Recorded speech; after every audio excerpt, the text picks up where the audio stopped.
Hi, good afternoon. I'm going to spend an hour with you.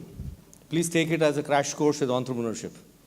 And I'm not standing in front of you as a coach. I'm standing in front of you as an entrepreneur. 18 years ago, I took on to the journey of entrepreneurship. I was a corporate professional, thoroughly enjoyed it, and hit my midlife crisis. And that's when I decided enough is enough. I couldn't sit in my cabin, and I walked out of it, put in my papers, and I started my first venture 18 years ago. Enjoyed the journey completely. Did I lose money? Absolutely. And I'm going to tell you today where all I lost my money. Because it's not about what I did right, it's about what I did wrong. And if I can share what I did wrong, I think that's a great learning that you can take home, right? I'm a behavioral scientist. That was my passion. My mother tells me that as a child, I thoroughly enjoyed psychology. Right? Yeah, and Raj knows very well how I used to hate going to the class. Yeah. But I did become an engineer finally, and I moved into CAD/CAM industry. Did pretty well for myself, but realized that I don't like it anymore, and I exited like what I said, and I got into this whole story of behavioral sciences. I set up an organization which deals only with human behaviors. That's my passion. And I'm going to talk about human behavior here, because all of you sitting here will not be successful unless you have the right people in your teams. We all know that. It's a cliched statement. But I'll tell you what, the most difficult thing to do in life is to get right people. It's been 18 years and I've been still searching for the right people. Yeah, and there is somebody who teaches behavioral sciences and is telling you, is confiding with you, very difficult. You'll have these Gyan sessions happening, where people will tell you that you must hire right people. Oh, wonderful, you must, everybody knows that. But where do you find them? You don't get them.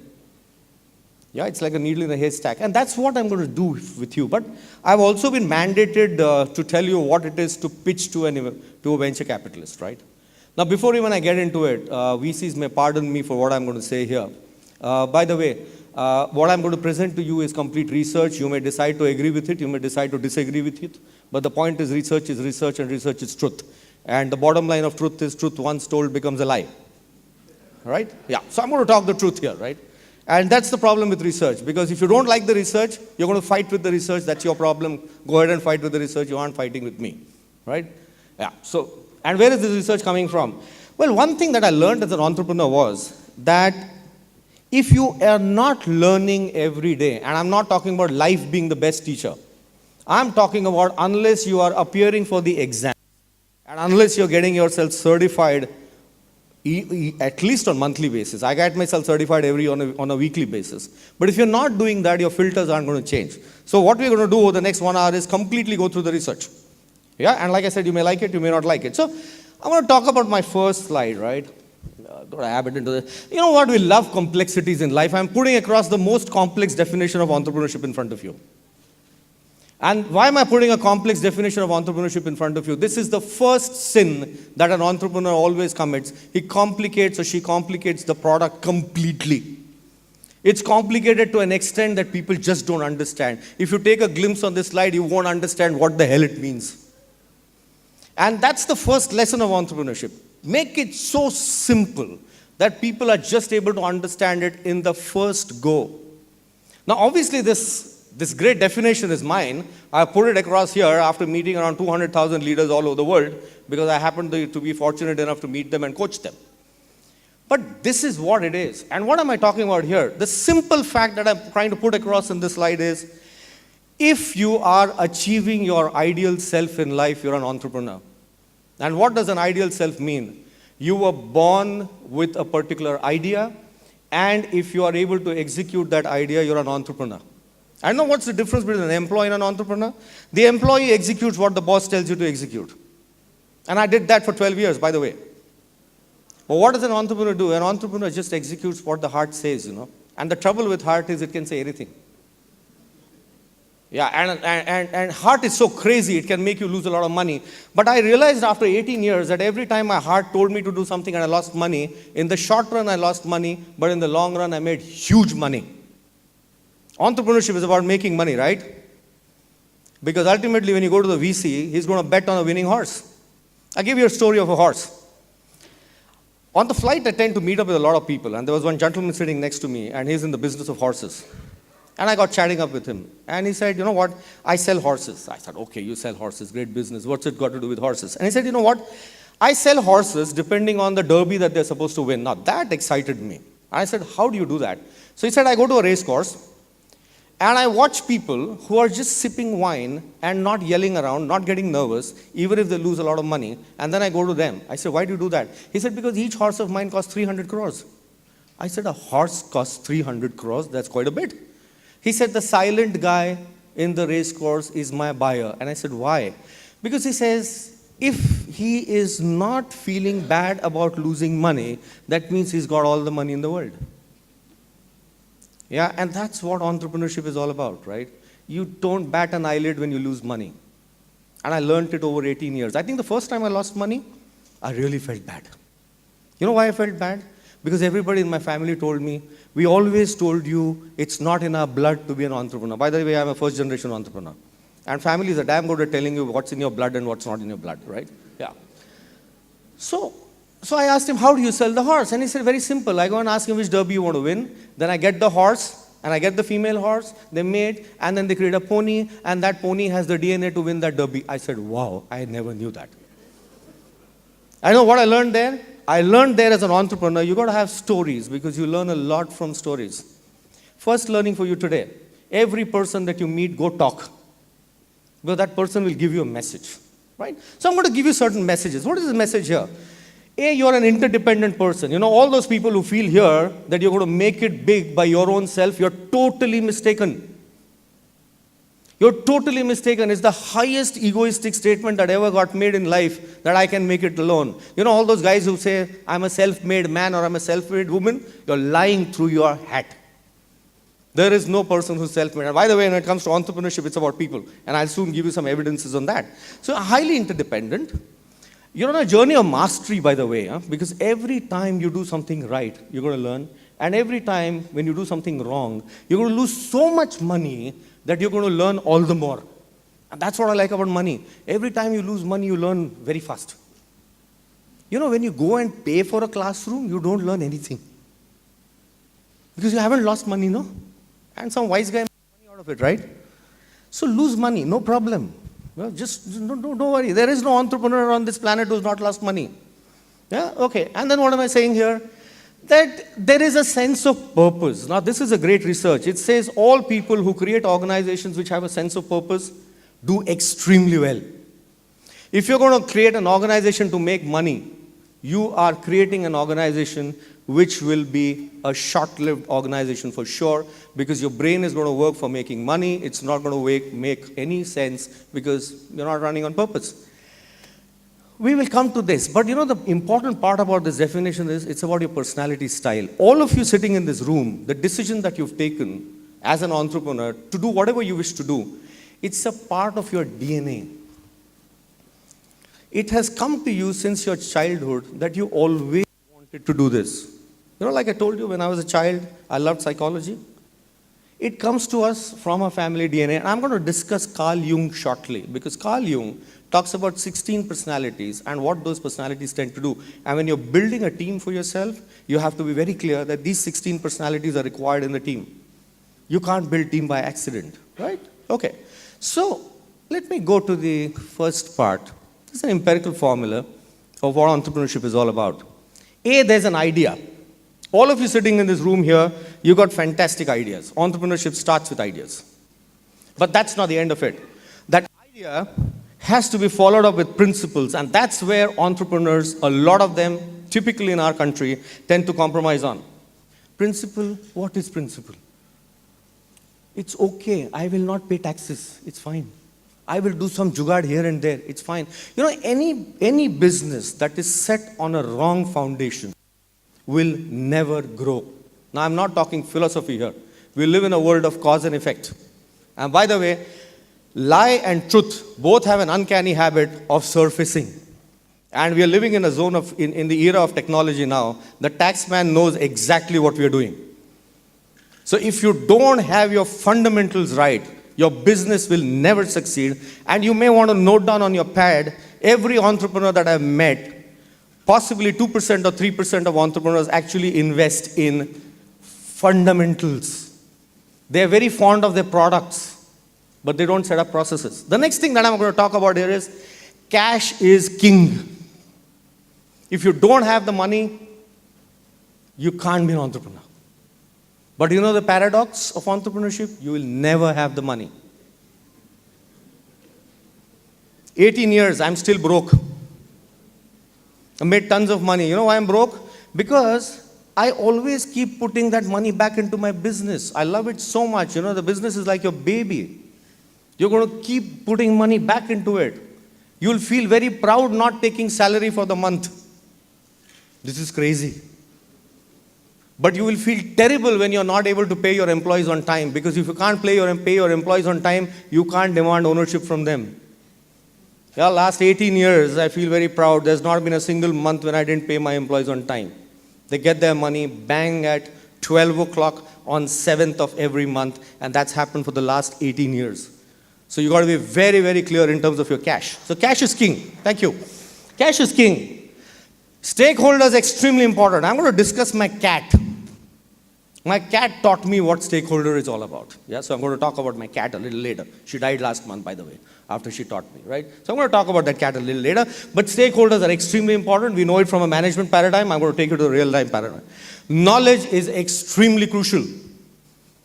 If you don't keep learning, that means if you are not progressing in education, you will wind up. I think most of the entrepreneurs have, and by the way, it's very interesting. I don't want to put names here because there's a camera moving here. I don't want to be brand ambassadors for people here. But I've known some big time guys who are having organizations which are global organizations. They created it, or they're second generation entrepreneurs. They learn a lot. They actually go through exams once a month, once a quarter, but they do that. And I think that's important for you. Technology is extremely important today. If you want to scale up, technology is what will scale you up. People can't help you to scale up.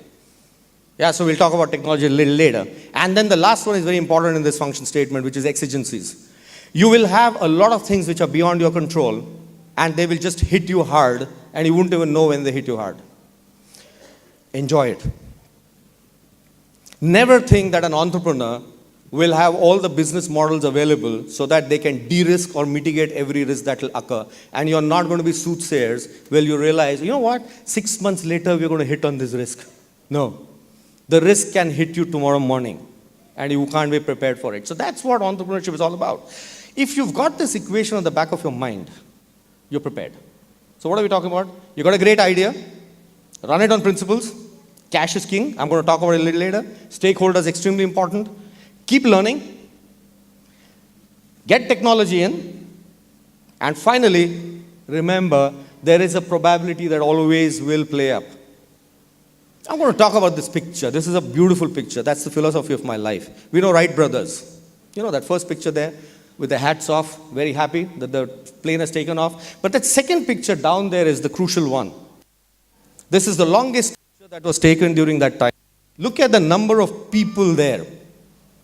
These are the guys who got the flights going. Yeah, the guys here. Look at this team. Now that is what I'm going to talk about today. This could be your first paradigm shift. You're the guys with the hat out there, enjoying, celebrating that your product did well, but these are the guys whose photograph is down below. These are guys who made you win in life. And you need to have that team. Will everybody will they be with you always? No. An entrepreneur is like a bus. People will board and deboard. Should you feel bad about it? No. If you don't like a bus, you're a train. If you don't like a train, you're a flight. People will board, they will deboard. That's a part of the entrepreneur's life. But I think the key learning on this slide, you can't do it alone. There's always a team that will back you up. If you want to go make it big, you must have a lot of people in your life. These could be people reporting into you. These could be people who are informally connected with you. Have a huge network. I'll give an evidence of that. You know how I'm here? I'm here because I have one person in my network who could connect me to this foundation. You know, so Raj is a close friend of mine. But if he didn't happen to be in my life, that particular bubble doesn't exist in my life, and I wouldn't have been here. Now, the point is, we call this the broker network. I'm sorry, Raj, I'm calling you a broker, but I've got to do that. So what's a broker network? A broker network is, these are a bunch of influential people who you develop in your life, who connect you with the great customers that you're going to have. Right, so that's what it is. Now it's time that I'm going to talk about my cat. Now that's the entrepreneurial picture, You got an idea, that's the bulb, we all know it. The idea has to get you money. And that's where startups fail. So the research says 75% of startups which were funded by venture capitalists failed. 75%. Now why did they fail? They failed because the innovation stopped. Like I said, I'm apologizing to all the VCs here. And why did the innovation stop? The innovation stopped because the moment you dilute your stakes, somebody else is going to dominate your innovation. But there's nothing wrong with VCs. So what kind of a VC should you have? A VC who can act as your mentor. It doesn't matter whether it's an angel funder or a super angel funder or a VC. I mean, some of you will be dreaming of an IPO. I'll come to IPO a little later, right? Look for a VC who will act as a mentor and who will not stall your innovation. I know certain organizations where a VC will also take a count on how many cups of coffee you drank for the day. And you're going to feel terrible about it. But when the organization stops doing well, these are the questions that you're going to answer, right? Now, there's the cat there, So I used to call my cat Spiggy, And so since I was in the science of behaviors, I also thought it's important to study animals. And that's when I adopted the cat. And then I was told when I was researching, you actually can't adopt a cat. The cat adopts you. Which means what? You don't go get a customer. The customer gets you. That was the first learning. The second learning? No, I was so much in love with this cat that I used to actually feed her organic milk. Can you believe this? And it's a stray cat, by the way. She wouldn't live in my house because she was a stray kitten that we picked up. And she used to be fed organic milk. And you know what she did? She enjoyed the milk so much that she started getting other cats. So I go for an early morning walk. 6:15 sharp, I leave my home for a walk. And every time I opened my door, we had some 5-6 cats in front of my door. And they had all come to drink organic milk. People in my society started abusing me. They said the cats aren't drinking any more milk that we feed them. But you know what? They weren't always drinking the milk. They were drinking milk only when they were hungry. So if you think that the cat is going to always drink milk, that's not true. It has to be in the mood to drink. That's your customer. If you think your customer is going to keep consuming your services or your product, no. The customer has to be really, really hungry. Forget the word need. It's been discussed multiple times in management sessions. Need will not move your entrepreneurial venture. Real hunger and pain. When do you go to a doctor? When it really hurts, right? If you can handle the hurt, you might as well take a painkiller. No, that's it, no? So that's about it. So this cat actually taught me a lot of stuff. And when she died, it was very interesting. All the other cats who used to come, they're still coming. And I learned my last lesson from the cat. Even if a customer leaves you, the other customers don't leave you. So don't worry, there will be some customers who leave you. Rest of them will remain with you. Never be with a broken heart. I lost a key account or I lost a key customer. Doesn't matter. Every time there's vacuum, something else will come back in it. So that's the learning here. And what is the learning in this slide? Entrepreneurs are pretty bad in generating cash. So I think the key learning, second one that you can take home today is, while you're in this incubation center, think about how will you generate cash. Because I didn't think about it 18 years ago. I was so passionate about my work that I used to keep telling people proudly, money doesn't matter to me, it's just a byproduct. And then I realized the next part, which is customer acquisition starts becoming extremely expensive as your business grows. All of you would have been fed with this idea, right? The acquisition cost of the customer goes down as the organization grows. It is not true. Because as you scale up, the cost of acquiring customer will go up and you're going to need cash. Today, the amount of money I spent in acquiring customers is at least 100 times more than what it used to be 18 years ago. So you need cash. So I'm going to take you to the next part. So the cat gave me a lot of information. And possibly the cat also made an entrepreneur out of me. Gratitudes to Spiggy, right? Let's move to the next part now. This is my model. If you really want to be an entrepreneur and a great entrepreneur, I think every entrepreneur wants to make it big. There's a beautiful book you might want to read. It's a book called Man's First Search for Meaning. It's written by Viktor Frankl. He's a guy who got picked up by Nazis. He was a Jew. He was a psychiatrist. And he was taken into the concentration camp at Auschwitz. And the psychiatrist there started studying all the other people who were in the camp. And the book is very interesting. It says, all those people who had a great dream that someday this war would end and we would go back home and do something meaningful in life, they did not commit suicide. They were not put into the gas chambers. They were actually made to work and they lived. So what are we talking about? We're saying, first, convert your idea into sense of purpose. Don't keep it as an idea. An idea is too lame. What is sense of purpose? Your idea has to actually reach out to people and you've got to improve their quality of life. If you're not improving their quality of life, somebody else will pick up your idea. Because by the way, all ideas are copied. Now I'll give you another interesting insight about ideas. A lot of entrepreneurs believe that they've come up with a fantastic idea. And we love this word disruption. You talk to any entrepreneur today, he feels very proud. I came up with a disruptive idea. I'll talk about this disruption a little later. But you know what? The truth of the idea is the idea always existed in this universe. And all the ideas, I think 99% of the ideas come from the human body only. You talk about recycling of energy, your human body is already recycling energy. Yeah? You talk about filtration process, your kidney is already doing it.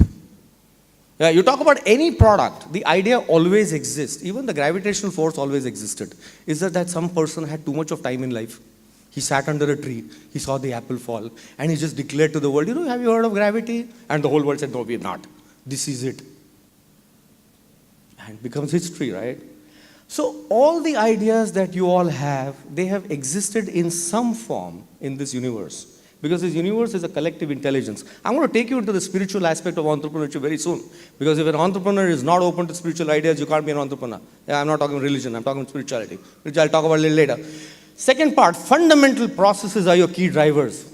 Accounting process, financial process, HR process, setting up your own supply chain. Very, very crucial. Don't focus only on product. This is what is going to make you win, ultimately. Then we've got networks. By the time your company is done with 3 years, if you don't have enough people in your life, you got a problem. And the best way to find out how many people you have in life, just imagine one fine morning you got admitted to the hospital. How many of your customers are going to visit you? Those are your loyal customers. That's it. Yeah, that's it. But as behavioral scientists, we go through another rigorous process. And our process is, imagine the day dead, how many people will come to lift you? And when I did that exercise, I couldn't even find 2 people. And that's when I realized, I don't have people. How the hell am I going to do business, right? So build up great networks. And the last thing I'm talking about here is technology.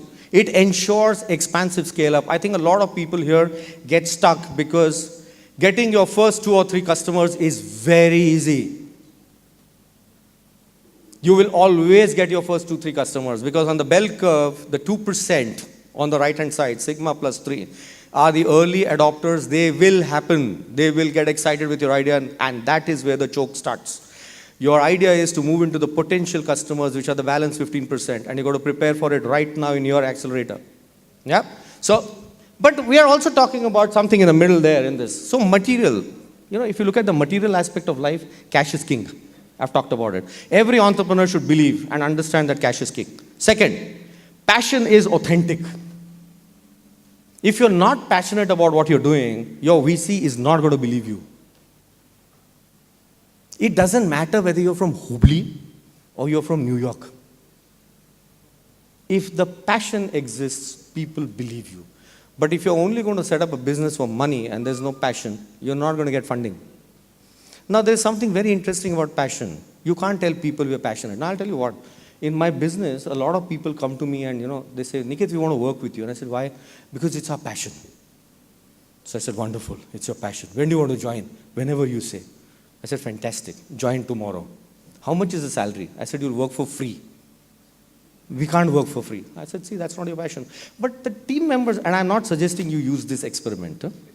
This is my experiment. Yeah, your experiment could be different. But I think the team that I have today, when I posed this question in front of them, would you work for me for free? They said yes. And they joined blindly. And I have a crazy way of doing my business. I don't give them an appointment letter. I tell them, if you trust me, come. After you join, within 1 hour, I'll issue the appointment letter to you. They have stuck on with me till date. And they are the ones who've got my organization to the level. And I'll discuss my organization a little later, not right now. So passion is extremely important. So there's an emotional component to your work. There's an intellectual component to your entrepreneurship, which is knowledge is power, yeah. You know, if an entrepreneur is not knowledgeable about the domain he or she is in, what are you doing? People want to see you as thought leaders in the area that you are. And the last one, principles are extremely important.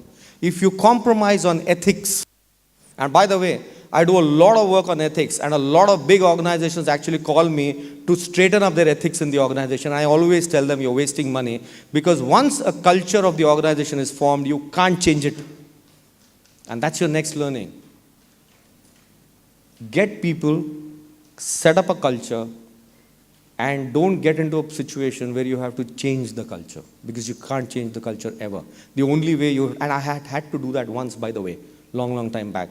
I came, so since I'm a coach, I tend to be outside, and I came back to my office because my meetings got cancelled. And I was shocked.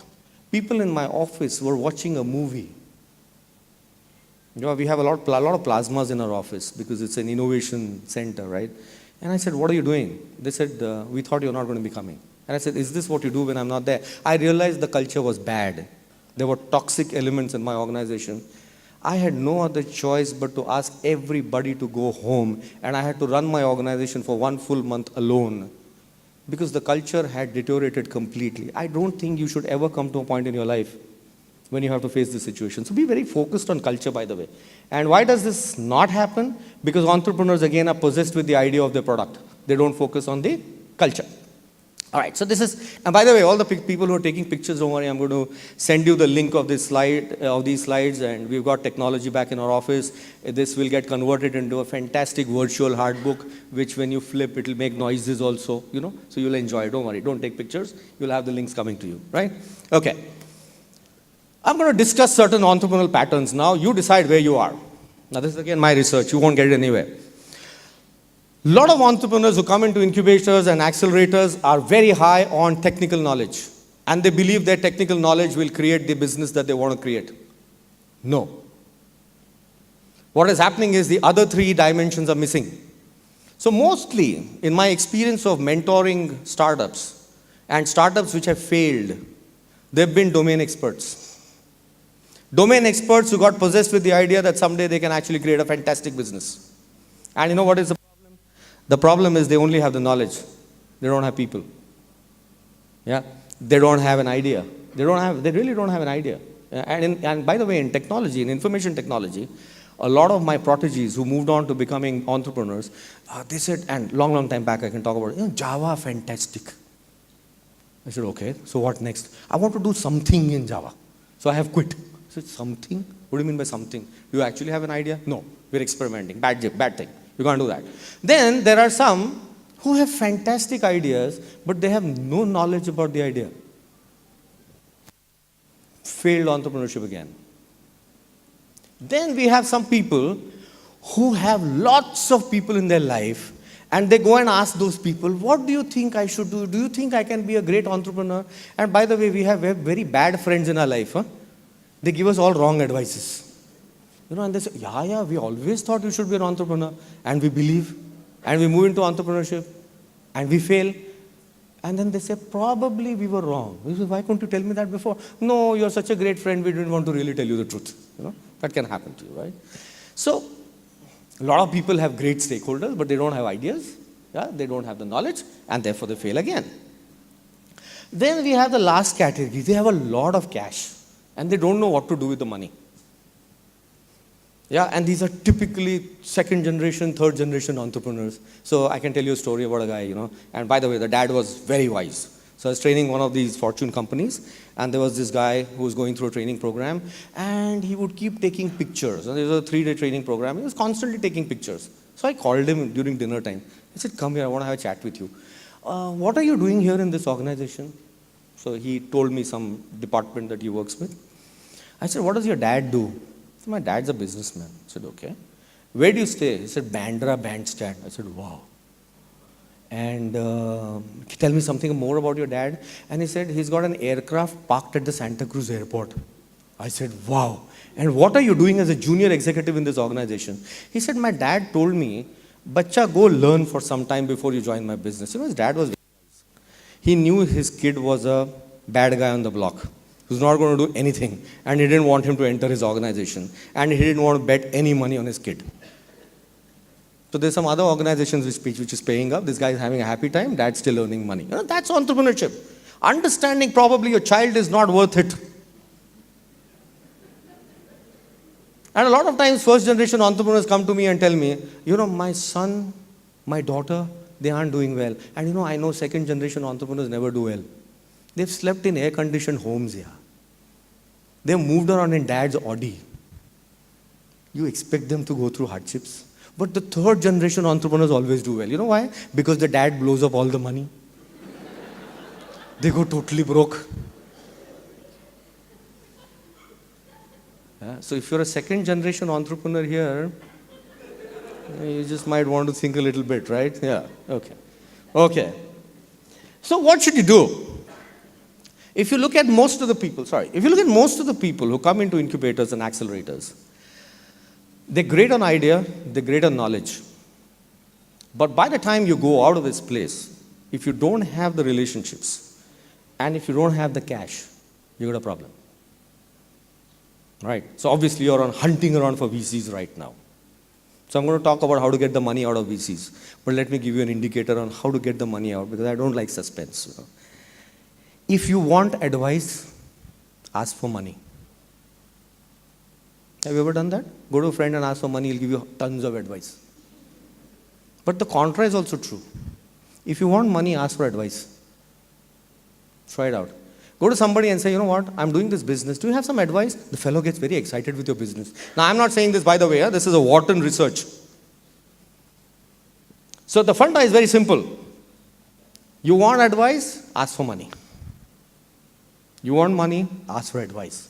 And I will tell you what, if you go to a VC and ask for advice, how do you think I can get this idea out in the market? He'll start giving you lots of advice, and then he'll suddenly realize, what the hell am I doing? I'm giving this guy advice for free? Then he says, you know what, I'll fund this business. Easy, man. What are you guys going to do? You're going to have a pitch deck. Yeah, where you're going to do a 2-minute pitch, a 3-minute pitch, a 5-minute pitch. I can take you through that story for hours. It's a simple formula. Yeah? Okay, remember this. You may forget the entire conversation that we had, but these 2 sentences don't forget, please. Right? So this is where you are, and that's where your entrepreneurship is weak right now. Yeah, because you don't have people and you don't have the cash. Let's build the story further.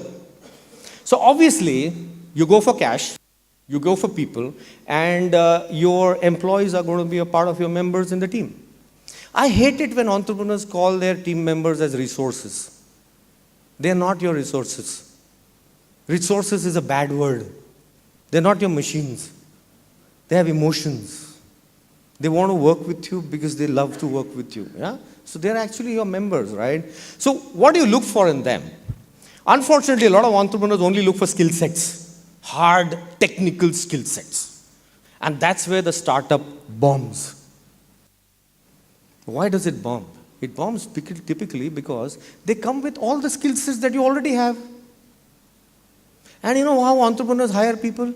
They look for intelligent people, they join them, and then they tell them, don't use your brain. Huh? Do what I'm telling you to do. So why the hell did you hire them?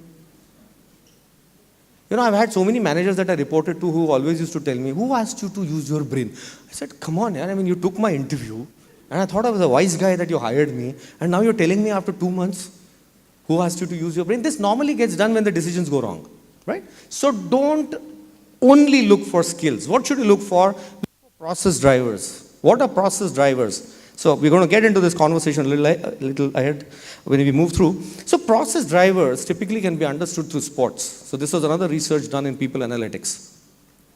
I'm certified in people analytics. So I'm not going to give you any garbage here.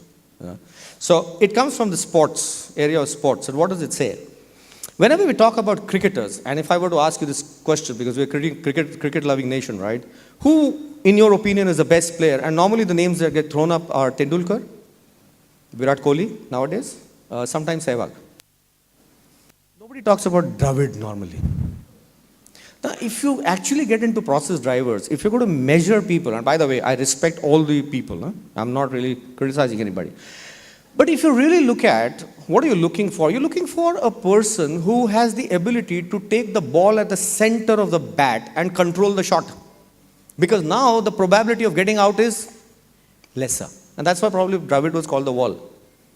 You want to look for people who are very, very good at the job that you want to give them. And every job will have different process drivers. So when you hire people, first decide what job they're going to do, what task are they going to do.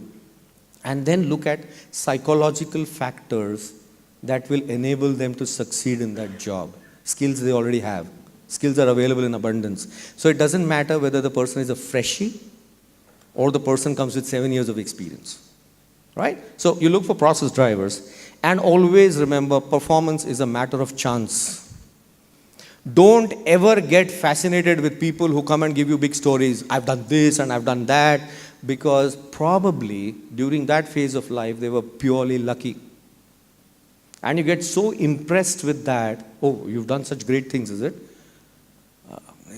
And by the way, all human beings have a lucky time in their life. Huh? If you go to any astrologer, he'll tell you about Sade Sati, you know. Those 7.5 years are terrible. I'm not suggesting go to an astrologer. I'm just trying to give you the insights of how the ups and downs in life tend to happen, right? So this is what performance is all about. So what am I talking about? When you're hiring people, look for the correct psychological drivers. Maybe the job is very stressful and you might want to look at a person who can handle the stress. Maybe the job requires huge amount of teamwork. Now you don't want to take an introvert. You would like to take a person who engages with the team. Maybe the job requires a whole lot of external interfacing, and therefore you may want a person who's fantastic in building networks. Now, by the way, a person who does well internally in terms of the cohesive network may not be doing well externally in terms of the outside network. So look for these process drivers, be clear about it, and then you hire them people. Now I'm taking you to Carl Jung's. I love Carl Jung. It's 120 years research, 1,000 pages manuals. And the certification is really tough. Huh? The minimum scoring for you to pass is 85%.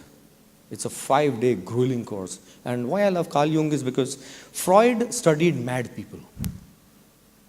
Carl Jung studied normal people. And we hire normal people. Therefore, we are not discussing Freud. Right? So what did Carl Jung say? And this is very important, and I'm going to spend some time here. You have to understand the mental processes of the people you hire. So there are 16 types of people that you will always meet in your life. And those 16 types of people are based on this. So you have people who are extroverted, right? Now if you look at extroverted people, it's not about people who are talkative. People who love to be with people. Now this is your DNA. Either you're a born extrovert or you're a born introvert. And you know what we tend to do to our kids? If the kid is extroverted, we shut them in the toilet and try and make introverted people out of them. If the kid is introverted, we send them to campsites to make an introvert out of them. And that's how we confuse the hell out of them. And that's what entrepreneurs also do with their team members. You know, in my coaching career, I've seen so many managers who send all silent people for communication skills workshop. And they send all good communicators to listening skills workshop. Can you believe this? You're confusing the hell out of people. So what do? If a person is extroverted, use the extroversion. If the person is introverted, look for a job in your organization which is good for introverted. Now, by the way, a lot of individual contributors better be introverted. Yeah, you don't need extroverted people there. No, then there is the mental function. Mental function is very important. S and N. What is S and N? S are guys who are damn good on data. N are guys who are damn good on models. You can't have an SN together. So be clear, when you're hiring somebody, is that particular person required to handle data? If the person is required to handle data, hire an S. If the person is required to look at big picture patterns, hire an N. And by the way, again, we are born with these traits. You cannot teach anybody to think big, by the way. Huh? How many of you have been through this whole idea of thinking big? So there are always two schools of thought. One set of people who are N's love to think big, and all those people who are S. S, you put a stroke in it, it becomes dollar, by the way. Huh? And S guys make a lot of money. N guys don't make money. Because N guys are driven by big picture, S guys are driven by... So when I was going through my certification, we were studying how these people actually communicate. So we were going through this research, and S would give you directions to reach a particular place in terms of kilometers, where to turn, what are the landmarks, where not to turn also, and should you miss the turning, where will you land up also? That's S. You know what the N will say? Go straight, take a left turn, ask somebody else. This is the difference. Now you can't say you're giving me half-baked information. He's born like that, yeah? Right? So that's about S and N. Then you have T and F. What are T and F? T are guys who are good on logical thinking. F are harmony-driven, feeling guys. You need people in organization who are feelings people also. If everybody becomes logical, you have a problem. You'll keep throwing logic at each other. You need people who can harmonize people also, right? So you need a combination of people who are thinkers, you need people who are also into feeling. And the last one, there are people who are highly structured. Your accountant better be structured. Huh? If your accountant starts innovating, you're going to have a taxman landing up in your office very soon. So you need a J there. Yeah? But you need a P. Who's a P? P is a perceiving chap. What do perceiving people do? They do 10 things at a time. They get bored very easily. They're great inventors. So wherever you need inventors, you hire Ps. Now, interestingly, when I went through my own assessment, I was handling operations of my organization, and I'm an ENTP. What's an ENTP? Extroverted, pattern, that means perceptive. Yeah, extroverted, intuitive. N stands for intuitive. I'm a logical guy, I'm a T, and I'm a P. That means I'm perceptive in nature. And I was handling operations. And I wasn't doing well in operations in my own organization. But when I went through my assessment, I realized I'm actually an inventor. And I quit my position of an operations head in my organization. I got another person in my organization who's an ENTJ. Organization on track. And my team loves me because now I'm allowing my personality to flower, which is of an innovator. They used to hate me when I was getting into operations. And you know what I was doing? I was continuously changing my decisions. And my team used to get cheesed off with me. Because the lady sitting here, I'm using the word cheesed off. There are other words also. They were extremely angry with me, you know.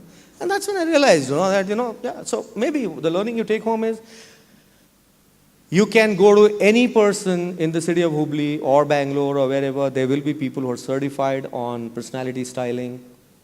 Find out. It makes sense to invest in the beginning rather than having a person whose personality style does not map up with the job. Because we all know 3 times of CTC is what we lose when we get a wrong person on board. So now I'm coming to these 16 people. These are the 16 personality profiles. This is a research. This is a global research as to how many percentage of people reside in each cell. If you look at ENTJs who handle operations, 1.8% people on the planet are there. If you look at INTJs, these are good on conceptualization and analysis, 2.1% people there. If you look at ISTJs, right on the left here, structured task orientation, 11.6%. If you look at ESTJs, the bottom, 8.7%. That means over 120 years, after studying millions of people, this particular 16 profiles have been created. This is what you have available on the planet, and you will have to go find them. So where do you find them? Don't go to hiring consultants. They have targets to meet. They are entrepreneurs like you. They have billing targets of the month. Right? Go to LinkedIn. Go to Facebook. That's where you have your people. So if you're not building your network on digital platforms right now, please start building them immediately. Currently, I have around 13,000 people on my network, and I'm still feeling to be wanting more because I don't have the critical mass as yet. Some people actually have 25 to 30,000 people. Some people have 100,000 people. So go around, scout around for people on the internet. You'll actually find them. So this is the spread. Yeah, you're going to have this slide. You have the basic understanding. You don't have to be a specialist to deal with this. Check out, and you actually have the percentages available. I'm going to go a little more deeper now. It's not only about personality, it's also about what you tend to call competence. Yeah, you want to take. And now I'm discussing validated process drivers. What are validated process drivers? These are process drivers which actually work in an organization. So we're talking about the process drivers. So I'm taking a cursory point of view here. At the level of thought leadership, a person should be able to evaluate well, a person should be able to investigate issues properly, and the person should be good on imagination. That's what you look for. In terms of influence, he should be sociable, she should be impactful, she could be assertive. By the way, this is another 3 days work, so I'm just taking you through the cursory aspect of it, right? So this is a research from Saville Assessments, which is a Willis Towers Watson company, and I'm certified on that too, and therefore I'm authorized to talk about it. So you can look for adaptability of a person, which primarily says, is the person resilient, flexible, supportive? You look at delivery, is the person conscientious? Now, I'm stopping here because I want to give you some information now. You will, as startups, go to colleges and try and become some freshers there. And what are you going to look for? Aptitude. So, cognitive abilities and systemic thinking. What is systemic thinking? Logical thinking. Cognitive thinking and systemic thinking will get you an average performer in the organization. Remember this. This is a very crucial input that I'm giving you. Cognitive abilities and structured thinking gets you an average person. What gets you an above average person? Cognitive thinking, structured thinking. Cognition is what? Ability to understand the problem. Structured thinking is ability to create those milestones to solve the problem. When you move into the next part, which is when you test for conscientiousness of the person, how honest the person is, the person now starts moving into the above average category. Now, how do I check for conscientiousness? When I go to colleges and I look for freshers, I look for their attendance record, 65 to 70%. And I also look for whether they did something good in extracurricular activities. Because extracurricular activities gives me an insight into emotional intelligence and social intelligence. So if you have people who are good on cognition, if you got people who are good on structured thinking, if you got people who are good on conscientiousness, and you got people who are emotionally intelligent and socially intelligent, you got the best performers. 3% people on the planet. But if the person is conscientious, you can actually groom them up into EI and the social intelligence. Now, where does emotional intelligence and social intelligence happen? Only in extracurricular activities. So when you're going and hiring freshers, look for academics and look for, we all knew it, I'm just putting it in a structured and a scientific way. Now, where is this conversation getting to? So, when you look at the personality and the trait matrix, the best performing guys that you could ever have in your organization are the ones whose personality style and the traits map up with the job that you're offering them. That's the best performance you're going to get. Where do things go wrong? We either get people who are high on cognition and rest of the things, but their personality is not matching up. They give you good performance, but they don't enjoy the work. So somebody was talking about people who would leave Hubli and go to Pune and Bombay or other places. They're primarily people whose personality style doesn't map up with your passion. Now, if you get those people, locations don't matter. However, what is the problem zone? Personality not matching, traits not matching. Now with this, we can move to the next part, which is where does hiring go wrong? Now if you look at those two red zones, bad hires. Bad hires are, I actually conducted a very bad interview. I thought I'm damn good at hiring. I can spot people in 2 minutes. Haven't you heard of some people who say, we're fantastic at spotting people? You're not. You can't spot a person in 2 minutes. I'll come to that a little later. So bad misses, what are bad misses? Actually, their performance is great, but we didn't like them. Yeah? What are good hires? Actually, the performance is good and our prediction also has been good, but that's very rare. So most of the times, my suggestion to you is that look for past indicators of performance, which means you ask them questions which are called behavioral questions. Give them situations. Tell me a situation when you were in a problem. What did you do? Now let him create the situation, let her create the situation, give you the situation, find out what is it that they did. You're going to get an insight into the personality. Well, that's what you do. This is some data that will tell you the bad practices that we have in hiring. If you look at this, so reference checks have a validity coefficient of 0.25. You know why? Because people will never give you the right information when you check for references. You call up anybody and say, you know, we are trying to hire this person. Do you think this person is good? In India, you will always get an answer, person is very good. Then you will hire.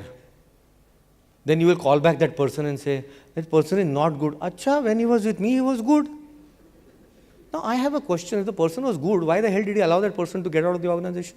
And I've been conned a lot of times, by the way. Some of my clients actually called me up. You know what? There's a wonderful person in our team, and I think they fit the consultant's job. I got terribly excited. I said, please send them. I actually realized they were getting rid of those guys, yeah. So don't go for reference checks. Not a great idea, right? Assessment center is extremely expensive. Work sample is something, so here, if you look at it, sorry, this is not, so work sample, if you look at it, the first one, work sample typically is get some people from the college into your incubation center, give them a project to work on, and watch them for 3 months. Internships. 3 months is good enough to give you an insight on what that person is, and you will find your best hires there. Pick up multiple people, give them a project, pick up 1 or 2. That's how it works. Rest of it here, age doesn't matter, by the way. The coefficient of the performance there, age, no indicator. Academic achievement, no indicator. Unstructured interviews, no indicators, very poor, right? But what is going fine here now, cognitive ability tests are going fine. So when you're hiring people, do look for aptitude tests. Aptitude tests will get you an average performer. Then you interview the person for conscientiousness, emotional intelligence, and social intelligence. And by the way, all those people who want to understand about EI and social intelligence, you can go on to my website, niketkarasgi.com. All information is free. I don't charge, right? So go there and you can find out. There are videos and all that there. You can use that. We can optimize our time here. Now, if you combine cognitive ability and conscientiousness put together, the correlation coefficient is 0.6. That means you get the best hire if he passes the cognitive ability and passes the test of integrity. And that's where you found your best people. I'm coming to the end of my conversation with you now. There are 2 dots there. There's 1 dot there, M&T. That's what I'm going to talk about. People who are high on talent and low on motive are the worst guys to hire. These are guys who are damn good in terms of their knowledge, but do not want to work. They will come and tell you, we're doing a great favor onto you. You're a startup. A person like me would have never happened to you. Feel blessed and lucky that we're working for you. These are guys who are high on talent and low on motive. You will spend your lifetime motivating them and you will get demotivated ultimately. How do you look for motivation?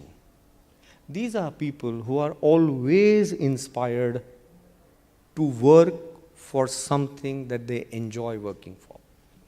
And you can only test it out when you give them work samples. Now, interestingly, behavior changes. So the I and N is ipsative and norm behavior. That means a behavior changes when the person is put into stress. They can actually show an opposite polarity. So when you're giving a work sample, put them under stress, give them a norm zone, you will actually get to know both the polarities of the person. Yeah? So ipsative means pressure and norm means normal situation. Now, this is the way you should hire. So this is another research that is done. This comes again from the Wharton research. And there are artists who think they're fantastic judges of character. They will see the person and say, bad character, don't hire. They'll see another person, good character, hire. What is the data? No data. Intuition, man, it really works. These are artists. Artist creates, what is the remark there? If you look at it, it doesn't work. What is IRR? That's your internal rate of return. Your venture capitalist is going to look for internal rate of return. Internal rate of return is only 25% if you operate as an artist. Sponge, what is a sponge? These guys love to soak data. They ask so many questions during an interview. That interview never ends. They keep taking rounds. By then your competitor picks up this guy. Yeah? Sponge, 20% accuracy, yeah? Internal rate of return. Bad hiring process. Then you have prosecutors. They're like, you know what? Test for stress. Call this guy. Make him stand. Not talk to him for 5-10 minutes. Make him think he's a worm on this planet. And then start the interview. Why? Because I want to check how the person is. Terrible. Look at the internal rate of return. 20%. That guy doesn't respect you only. 10%, sorry. Yeah, thank you. Yeah. Spy. Very interesting. What do these guys do? It's kind of a live-in relationship. They travel with this person. They spend time with this person, go for lunch, go for dinner, take some time for hiring. Look at the rate of return, 100%. I'm not suggesting you do this. But I'm just saying that 100% is the internal rate of return, yeah? But what is the best option? It's like the airline pilot. What does an airline pilot do? Gets into the flight, he's got a checklist. And he goes by the checklist and ticks whether everything has been done and the flight takes off. So when you're conducting an interview and when you're assessing people, have your own checklist. You will hire, and that's the internal rate of return, which is 80%, which is pretty good. Huh? And your VC is going to get very, very happy when you start telling them this. Now, we're discussing company culture.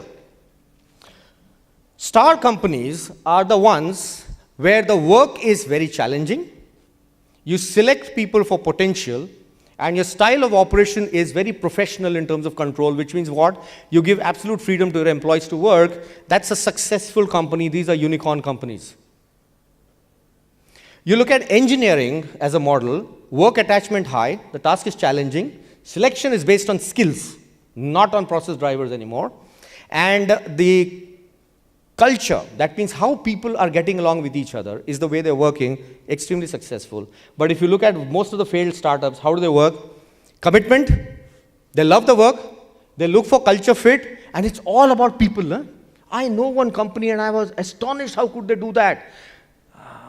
When the new hires, lateral hires and freshies were joining the company, they had elephants at the gate with the Aarti thing happening.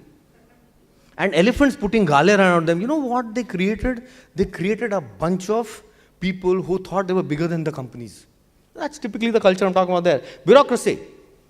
Attachment is work, selection is based on skill, and the structure is extremely formal. I am the boss, I decide what to do. The last one, autocratic people. They hire for money.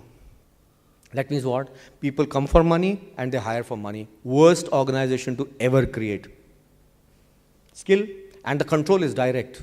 These are autocratic people. So if you really want to succeed as a startup, you may choose between the star and the engineering, right? But star is something which is fascinating. Yeah? You hire people for potential. And by the way, you're not going to get people who are ready on board because you never get them. Yeah? So potential is a great thing. And what is potential? High on talent, high on motive, or low on talent and high on motive. These are potential guys, yeah? So they'll do very well for you. I'm coming to the end of it now. So this is what you should do as the type of stakeholders that you should have. I told you how teams can be built. Have mentors. No startup has ever succeeded without mentors. I have still the mentor who created a consultant out of me. And I'm still in touch with that fellow. And we still talk. And every time I run into trouble, which I do, I give him a call. Have mentors. You will never succeed without mentors. And all the ladies here, I'm so happy you're into startups. I am also certified on women's leadership. And one of the reasons why women don't succeed is because they don't have mentors. Find a mentor, you know, very essential. Look for great partners, look for great advisors, and choose your clients. Don't do business with everybody. And that's the mistake that all startups get into. The moment a client happens, pick. No. Because your clients will define whether you're a brand or you're not a brand. When you work with great clients, you become a brand. When you work with small clients, you don't become a brand. Yeah? So choose your clients. You've got to be ruthless in terms of choosing your clients. All right, so we're now getting into how do you get the money out of a VC. Yeah? So we have all talked about a pitch, right? What's a pitch? There's a problem that you're solving. Now, all those panel discussions that happened since morning, the ticket size was large, right? Typically, when you're looking at taxi for sure, when you're looking at Uber, the ticket sizes are large, the pain points are large. What's your solution? Your VC is not interested in problem, he's interested in solution because that's where the money lies. What's your target market? What's the competition all about? What is the team that you have? Now, if you don't have a team, you must tell the VC what is the kind of team that you want to build. Because then the VC will be clear, that's the team that's going to run your organization. Give them a projected financial summary. These are performers, yeah? So P&L performer, cash flow performer, that's what the VC is interested in, policy balance sheet, and restrict it only to 3 years, please, because most of the VCs would like to exit in 3 years. Yeah? So that's the pitch that you create, and give them milestones. When should the money come in? Because the VC is funding you for a project. The VC is not funding your company. A lot of times people believe that the VC is funding a company. No, he's funding a project because that's where the money is. Whom are you talking to? Be very clear about it when you pitch. Are you talking to a scientist? Are you talking to an investor, customer, or a supplier? Now, this is where the sin happens. And what is the cardinal sin? We use the same deck for everybody. There is one standard presentation created. Now, it doesn't matter who's listening to it. We just keep rambling it off. You must have specific presentations because each person wants to look at things differently. And talk about what does your business do. Now, let me discuss a few unicorn companies. You might want to create unicorn companies here. I'm in the process of creating one. Unicorn companies typically only happen when you value add to an existing supply chain. Which means what? Something is already existing. So if you look at maybe Uber, if you look at taxi for sure, there were taxis, right? People were taking those taxis, right? But what is the value addition that was done? There's an app that was created, and there was an integration that happened. And that's where the money came. Disruption requires hugely deep pockets. If you have a lot of money, get into disruptive innovation. Now, we talk about these organizations which have created, they give apartments on rent. Yeah, these have always existed, right? What have you now done? You just converted that into technology. It's not a disruptive thing, right? So that's what you tend to do. Types of pitches, you're looking at a high concept pitch. Give it to a person who loves models and concept.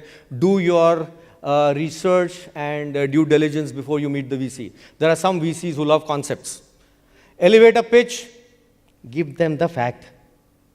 Yeah, just give it to them in a short 2-sentence pitch, 1-minute pitch, or a 5-minute pitch. Don't go beyond it because people will ultimately forget what they've talked about. In terms of pitching, this should be a model. Check the level of knowledge that is required to be given and the complexity of your offering.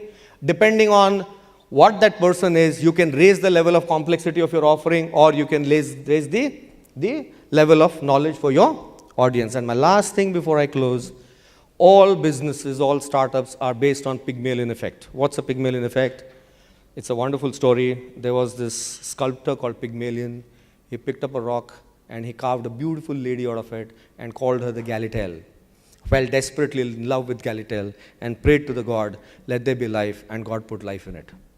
Your organization is your Galatea. If you believe your organization will do well, it will do well.